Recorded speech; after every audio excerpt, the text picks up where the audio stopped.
In today's video, I'll teach you how to create Stripe account. So first of all, launch open any browser of your choice. You can see over here, I've opened Google Chrome. Now click on the search bar and type in stripe.com, press enter. After you do that, you'll be led to the official website of Stripe. So creating the account is very simple. For that, click on this option, get started, that you can see on the screen. Now once you do that, you'll be able to create the account for yourself. You can see over here, you'll be able to sign up with Google, or you can also create the account with email. So click on the method of your choice. Here I'm just going to provide my email. So for that, click on the field of email. Now provide the email address over here. Now enter your full name. Likewise, create a password for yourself. Make sure to create a very strong password.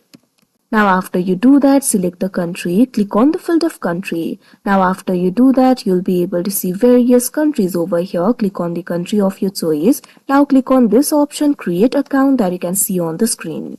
Now once you do that, your account will easily be created. You can go ahead and set up your account for your business. So like this, you'll be able to create the account for yourself. So that is how you create Stripe account. I hope you found this video helpful. Thank you for watching.